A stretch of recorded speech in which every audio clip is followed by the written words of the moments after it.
Brett asked me to sing just another Magento Monday. I have no idea what he is talking about, and there is a reason why Brett isn't earning thousands of dollars on this podcast. The idiot forgot about this fantastic interview with Alex Teller, and I had to find it. I am like, what the heck, Brent? Get your together. The good news is that Brent has a couple of new people helping him. My name is Ruth, and I am doing some of these beautiful introductions. Magento's life as an e-commerce solution has been a roller coaster of a ride. Alex Teller is more excited about the future of the platform than ever. Alex talks about the flexibility of Magento and how it powered his business for over a decade. He dives into marketing and social media topics and more. Enjoy this great episode and please give us some feedback.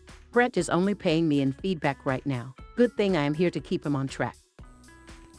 Talk Commerce is brought to you by Content Basis. Have you tried machine learning programs only to find they give you repetitive garbage or worse, information irrelevant to the context of what you asked for? Do you know if the content that you're using on your website is even performing? Content Basis exists to analyze, create, and measure the content that is crucial for your product or service. Content Basis analyzes your website analytics to learn what is performing well and what is not. We dig into your search history to discover what keywords people are using to find your product and services, and what keywords people are using to find your competitors' products and services.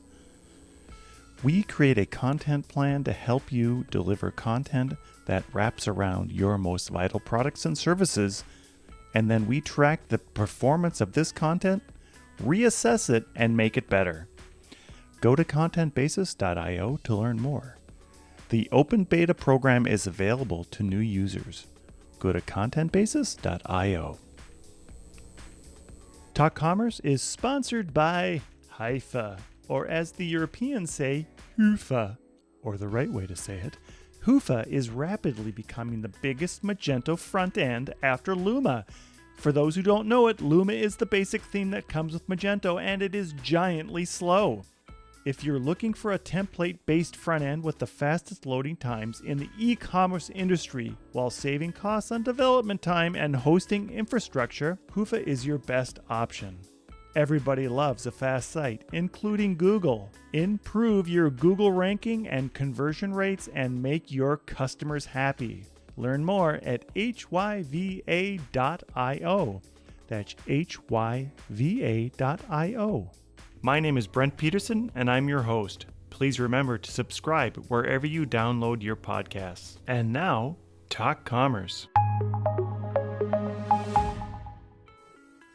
Welcome to this Magento edition of Talk Commerce. Today I have Alex Teller. Alex is the CEO of Home Perfect. Alex, go ahead, introduce yourself, tell us your day-to-day role and maybe one of your passions in life. Yep, my name is Alex Teller. I am the CEO of Home Perfect. We sell faucets and sinks, brand name luxury products. We've been in business for about 10 years. Business is on Magento. I've been a Magento enthusiast for quite some time. And when I'm not in front of the computer breaking my head trying to fix stuff, I like to collect old comic books. Yeah, and we both met at Meet Magento New York, and that was fascinating because my first experience in Magento with a client was on a comic book site, and I can't even remember the name now, but it's been like 12 years. You don't remember the name? I know, isn't that terrible? Yeah, that's terrible. Anyways, we'll look for it after the show, and if I can find it, I'll even put a link on the episode notes. So before we get into this, what we're going to talk about, I do have an important project called the Free Joke Project. It's hashtag Free Joke Project, and I'm going to tell a joke to Alex. All I would like is just a reaction. The idea is, should these jokes be open source, or are they like paywalled jokes? Okay. So they're very short. Here we go. Dude. I know. Geez. Yeah, maybe we should. This should be open source. This should be open source and patched and fixed for a decade before it's stable. Well, we're going to have to do two now. I'm going to do my second joke. Ready? A ghost walks into a bar. The bartender says, "Sorry, we don't serve spirits." That's so stupid. Yes, very stupid. All right. I appreciate that. You got to pay for a joke that good. Yes. All right. So redo on the first one. The adjective for metal is metallic. but not so for iron, which is ironic. Yeah, I don't know about that one. Yeah, good thing I screwed it up to start but I with. feel bad because the I don't know about that is like saying, oh, that should be open source, but I love open source. All right, good. I apologize. I get a tattoo, I would get the GNU public license across my back. There you go. Perfect. Yeah, open source license 3.0. So, Alex, tell us a little bit about your journey into commerce and how you started Home Perfect. Yeah, I was always buying and selling on eBay. I would say eBay is my favorite, to this day still my favorite website ever, because I do always have a collectible sort of nature to me. So I was buying and selling on eBay, and back then it might have been, I think I was like selling package software or DVDs. It was a while ago. I've been buying and selling on eBay for so long that I was getting checks in the mail. And I wasn't even old enough to get a bank account. My parents needed to go in and sign me up so I could go deposit the checks. And then PayPal came out, and it was a game changer for me because I started to just get the money straight to. So I was buying and selling on eBay, and then I knew I wanted to get into more e-commerce. And my father's an architect, and he put me in touch with some people that had access to some faucets and some sinks, and we hit the ground running, and we've been in business ever since. That's awesome. And so you went from eBay to e-commerce. I know my wife had a business on eBay for a long time, a different type of business. So just tell a little bit about what were you selling on eBay and how did... I'm still on eBay. My eBay username is Comic Palooza. So I understand what you're selling. It's not home furniture, though. 99.8% positive feedback. One guy gave me negative feedback. Oh, that's frustrating. I'll say that I had... It was for a heat sink that I forgot to include... It was a heatsink and fan that I forgot to include the backplate for, and it got shipped internationally. So the dude was in, I don't know why this guy bought it for me, but I ripped it out of an old computer I upgraded, and I got $15 for it. And the $15 was not worth that one negative feedback to this day. Yeah, no kidding. My experience. So I used to have a retail computer store. I sold it. I ended up with a ton of inventory that everybody said was bad. I sold it all on eBay. It was amazing, and nothing came back. So, anyways, let's keep moving. So, you sold it all on eBay. I sold everything. You probably made more money on it for some of it. Yeah, this was ever sold it for in the store. It was crazy. Yeah, this was in the 90s, but some of the stuff. If you held on to it, it's probably worth 10 times the amount if it was like boxed computer games that are like boxed Sierra games or something. I wish. I also had a retail store called CD-ROM City, so I'm dating myself now. Don't date yourself. It's all good, man. I was there. I was clipping the coupons for CompUSA on Saturdays, going on Sundays, getting the mail-in rebates. I love that. I paid $90 for EDO's 16 gigs of RAM, and I loved it. So we won't go into. Let's keep moving forward instead. I thought it was the best deal. I was so excited. So tell us a little bit about your current store and what you're doing, and is it 100% commerce? E-commerce, I should say. Yep, it's 100% e-commerce. Home Perfect is B2C. We have a large database. We have about 250,000 SKUs. And we have so many different product attributes because we have so many different product types. Think of something like a toilet has a one-piece toilet and a two-piece toilet. And they might have required accessories that are different, and one might ship LTL freight, one might ship FedEx ground. There's so many different elongated toilets, round toilets. There's so many different product attributes and attribute sets that because of just the breadth of product mix, I felt like I almost had no choice to be on Magento. I think Magento has been a good fit for me because of that. When you were evaluating platforms, did you look at other ones to try to do your store on? Yeah. So back in 2012, we were on something called the Venda platform. It was software as a service before it was cool, right? Back when it just sucked, when it didn't work. Now, Venda was okay, but it got acquired by NetSuite, I think. And at the time, we knew we needed to move to Magento. So we did, and Magento 1 worked very well for us for many years. When it came time to migrating to 2, I did debate on whether or not I should move to another option. I had a way out, right? It was like maybe I'll go to Shopify or maybe WooCommerce were the two that I was bouncing around on. But I felt the number of SKUs and the attributes would have been an issue on Shopify for me. And WooCommerce, as much as I like geeking out, I was familiar enough with Magento that I have a business to run. At the end of I'm the CEO, right? Not CTO, right? So as much as I love technology, I need to sell faucets on the internet. and toilets, right? How can I just keep the business running while upgrading the software? I took the plunge to 2. It was a little bit rocky at first. I would say the performance for large databases wasn't there until maybe, for me personally, I saw the improvements at 2.4.0 or maybe 2.4.2. But now it is very stable for me. I'm very happy being on it, really finally getting to enjoy all the new technology and new benefits I have of being on it. And I'm having fun with it. So I'm glad now that I made that switch.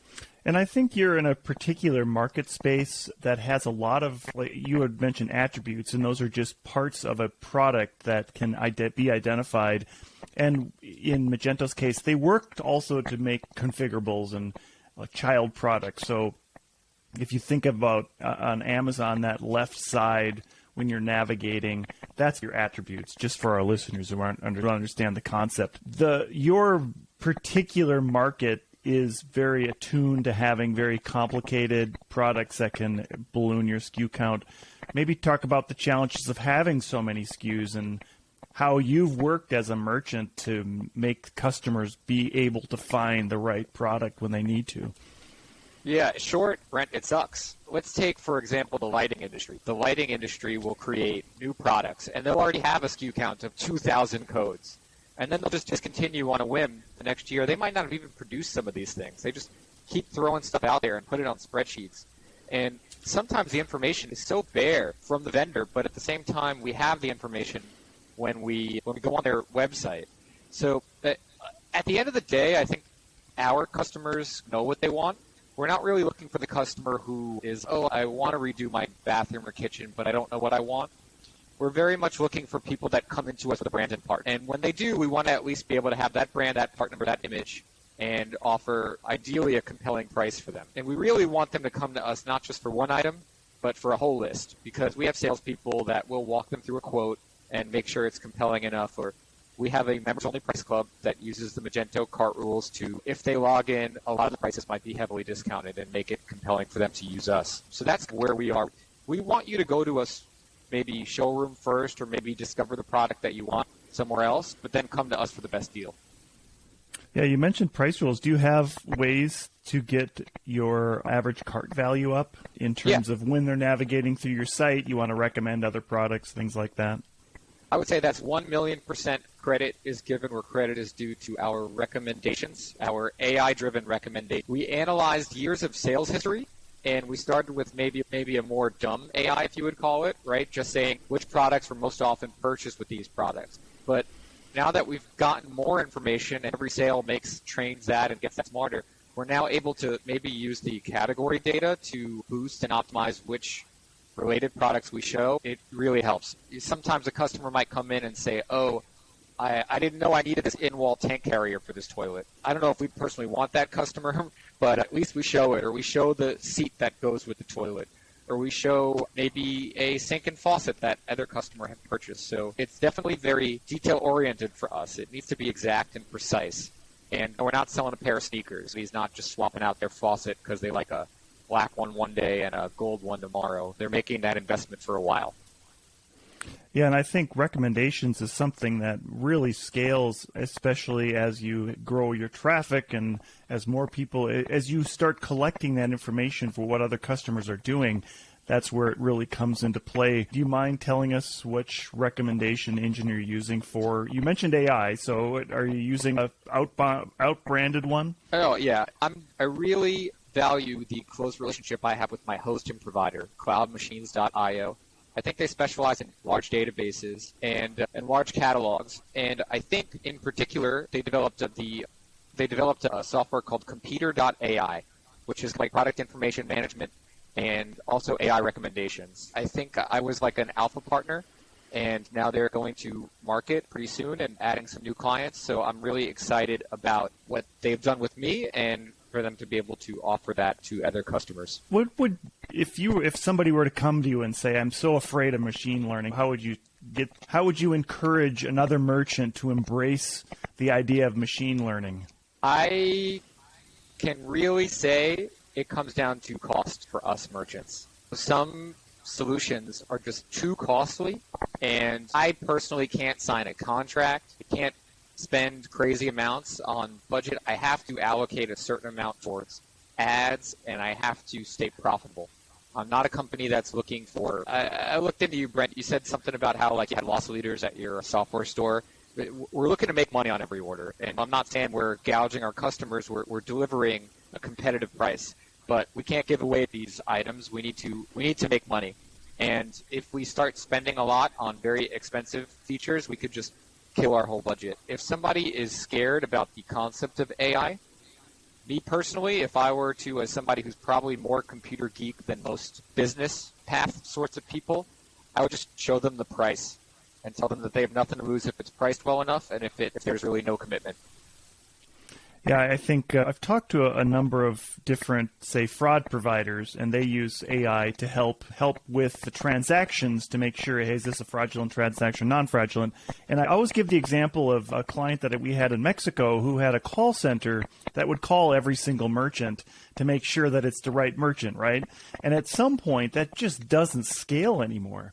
Like, you want to fulfill that item, and I think anything that has to do where machine learning can help you as a merchant scale your business, that's where it works. And Adobe has Sensei, which it sounds is very similar to what you had in your competitor.ai. There are so many tools. Competer.ai, or competing to win. Competer, sorry. Yeah.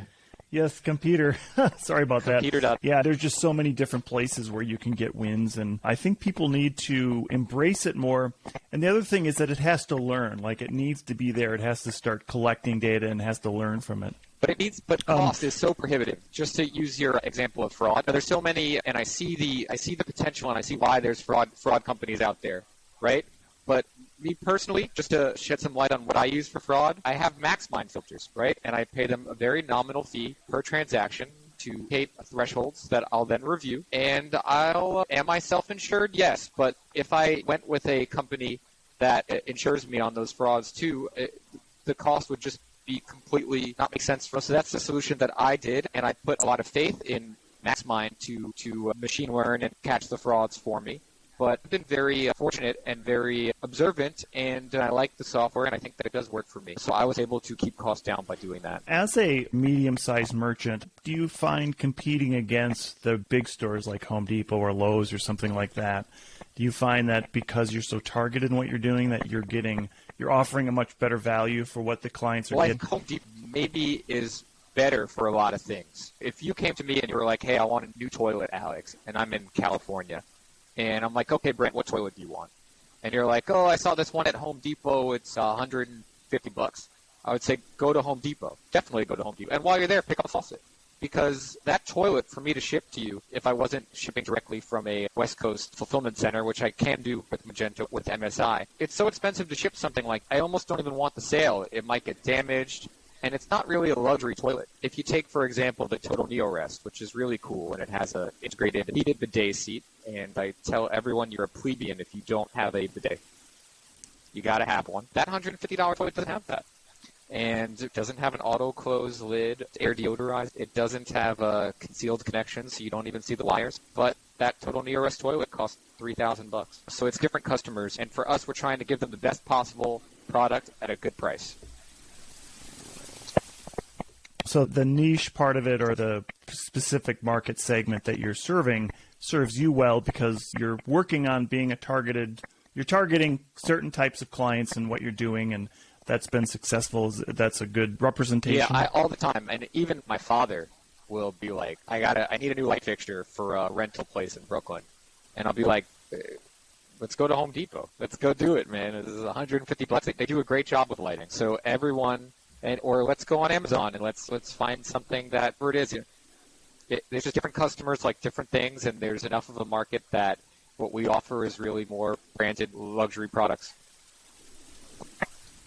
What do you think is the most exciting thing right now in the e-commerce space? What's getting you excited about it? I would say personally the amount of AI in terms of recommendations and ways to retarget customers, but I think the costs have finally gotten to the point where it makes sense for someone like me. A couple years ago, even something like email marketing platforms, they were so expensive for what you got and then value-added services of recommendations. It just put me in a rock and a hard place because I value software and I truly understand why it costs that. But I personally if I just started to find the best, I wouldn't be able to stay in business how I do it. So I think we're at like an exciting stage. Certain things have gotten more complex to pull off, but certain things are also more possible to pull off for less money. So I'm excited to delve deep into that and make it work for me. So you mentioned email marketing. I'm in a business group, and our topic, one of the topics that came up on Tuesday was people think that social media is going to be your savior as a merchant. How do you determine how much I should do on Google Ads, on social media, on just an email or a blog post or whatever? How do you break out that? Like a good buddy of mine has silveragecomics.com. A site that we helped make it's still on Magento 1, but it works for him. And he does a lot of sales on Instagram.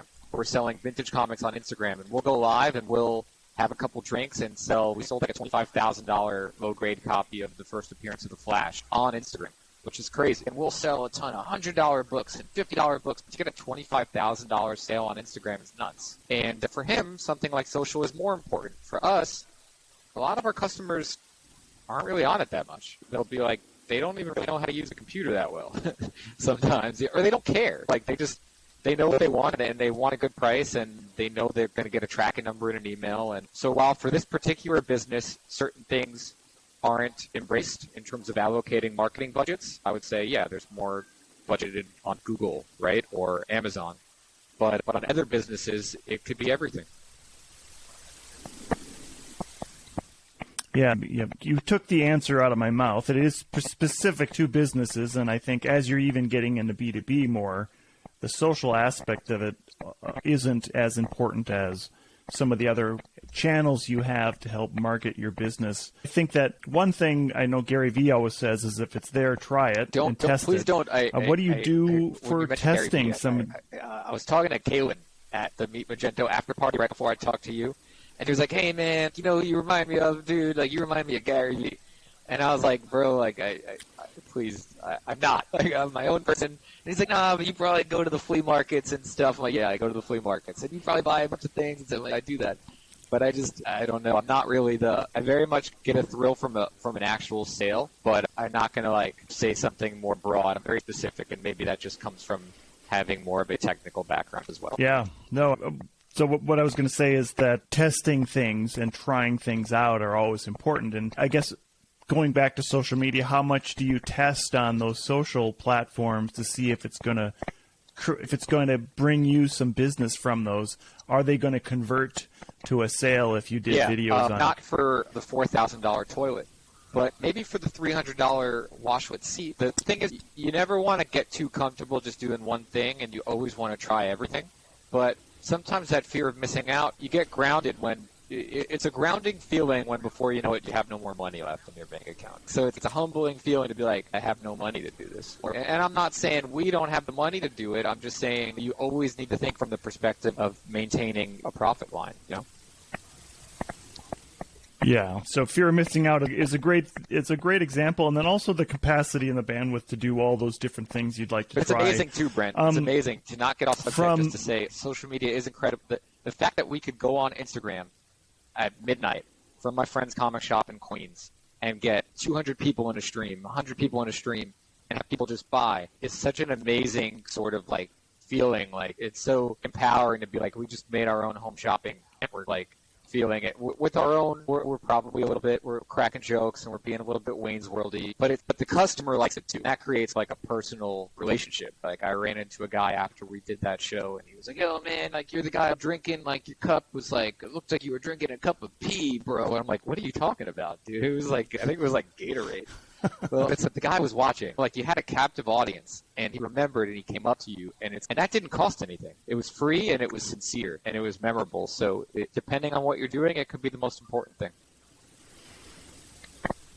Do you think, as we're going into the future for content and conversational content, the content that's wrapped around each piece of your products, like as if you have a SKU that $3,000 toilet. Writing $5,000 toilet, sorry. Is that content around that? Say you're writing blog posts or social or whatever, or maybe more blog posts that's pointing to that content, educating people on what's about that and the features and breaking that content into larger content. It's totally important. Is that more important now? What'd you say? It's totally important. Is that more? Yeah. It's also not our own brand. right? If I had my own private label washlet, I would be doing even more. At the end of the day, I have thousands of codes, and I get information from vendors, and then I can use like a software like Computer to get more information from vendors. But I can't, there's only so many hours in a day, and I can keep going, and I can keep adding more, and maybe some good reviews help. But I'm a B2C, and I'm selling something that people can get in a lot of different places. I think what's compelling about me is they're getting a great deal. You mentioned B2C, and you mentioned having the email earlier. And we always hear email is dying or email is dead. Your email lists, are they still bringing in good returns? And do you see email going into the future? Yes, they're bringing traffic. I think you get so many emails every day that they all blur together to be like nothing. But you do see traffic, and you see like an interesting, sometimes I look at Google Analytics and I'm like, man, I sent this email like 3 months ago. This guy just bought this. And if the more you do, the more you get. Are our emails a little bit spammy? We're throwing a lot of coupon codes. And are they targeted? To an extent. Somebody renovates their house once every few years. Ideally, you're trying to get some contractors maybe or some architects or designers and give them some sort of incentive to work with you directly in bulk. But I don't think it's going away, no.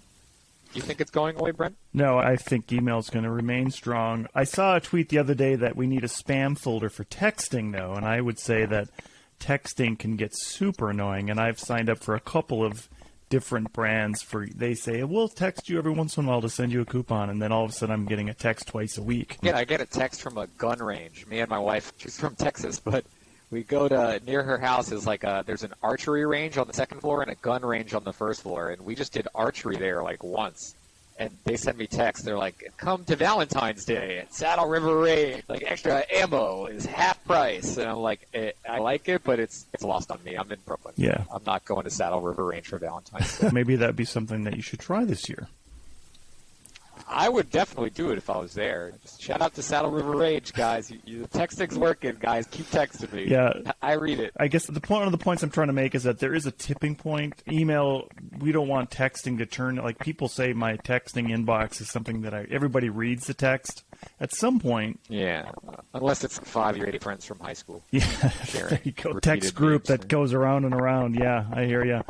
Yeah. If you had some kind of nugget to tell a merchant that that they should be doing, maybe what they could still do for Black Friday, but then what they should be doing as they're planning into Q1 of next year, what would that be? Yeah, so I never do any code upgrades right around now, just because, especially with Magento, I'm just like, oh God, I might not realize something else went wrong for another month. And it's a trickle-down effect, and then I'm breaking my head on who knows where, Christmas dinner or Thanksgiving dinner, right? Like just fixing something, which has happened. But I think for Black Friday, you just want to get organized and say, what are you doing? What am I going to do? What are my sales going to be? Am I offering coupon codes? Make sure for us, Google promotions are really important. Google ads are really important. Leaking the coupons and just making sure, you're ready, because there's so many things to switch leading up to Black Friday, only to then switch it all back, right? Like you're like, man, I have coupon codes and I'm lowering prices and then I'm activating this and it's only for this day and then this day. And then like once Black Friday's over, oh my God, Cyber Monday. And then you should know Cyber Monday is going to be extended to Cyber Tuesday. But come that Wednesday, you're stuck reverting a lot of stuff back. And if you don't, all your marketing efforts might get mixed up and might cause a trickle-down effect of a headache. So just be organized. Yeah, so plan, organize, make sure. I like that. I think a lot of people don't think about the fact that maybe they didn't turn off their coupon codes after some time. And certainly Magento, it's easy to just make the coupon code stop working on the day after Cyber Monday or whenever you want to stop it. Yeah, it is. But if you don't do it, right, it's like somebody's adding that extra 5% on something where you only had, it's like, and then it's like, what do you do? As the years go on, it becomes more difficult to like reach out to the customer and explain to them what you did. Right. Alex, as I close out, as we finish out the podcast, to give everybody an opportunity to do a shameless plug about anything you'd like to plug. It could be your business or anything, your school or something, anything you'd like to plug. What would you like to plug today? Sure. If you happen to have acquired any comic books that say 10 cents or 12 cents on the cover price, maybe some 15 cents. None of that new stuff. Don't hit me up and be like, oh, I got these 90s books. I don't want them. One or two of them, but not all of them. Hit me up. You could even email alex@homeperfect.com. Instagram, Lucky7NYC. I'm born and raised in Manhattan.